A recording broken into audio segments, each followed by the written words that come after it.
This garden behind us is looking pretty great, but maybe we can go speak with Pam Pippy for some more advice.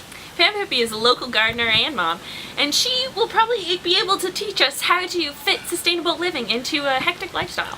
And her garden is beautiful. So I've heard. Let's go look. Okay.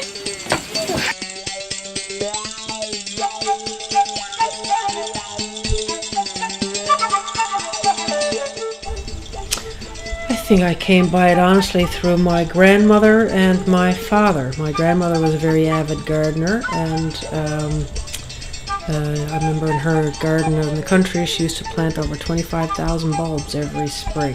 So she was really into it, and my dad was of the opinion that if he couldn't eat it, it wasn't worth growing.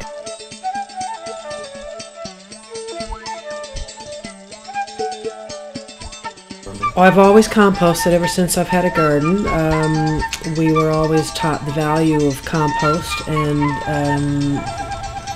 working what you've used in the kitchen, turning it back into the soil.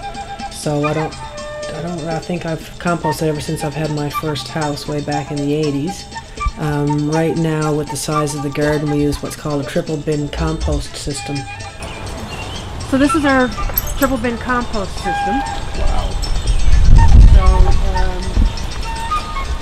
And even the bags that we use in our compost bucket are biodegradable, so they just get left in the compost, and it eventually breaks down, and it's a corn-based product, so it just so we don't have to worry about any additional plastic.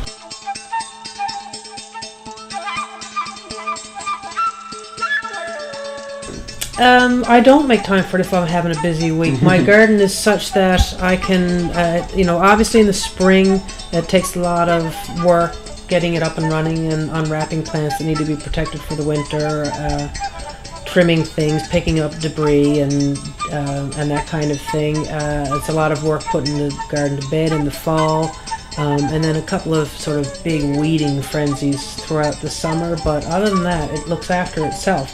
It's actually more work looking after the lawn than it is looking after all the flowering plants. Children are what they learn, So if you teach them when they're young, then they'll remember, or they'll have the opportunity to at least draw on that information when they're older. Wow, with all that great advice Pam gave us, we're going to make this garden look even better. It was great to see how she was able to mix family living and sustainability. It really was really applicable, don't you think? Let's get started on the garden right now. Okay.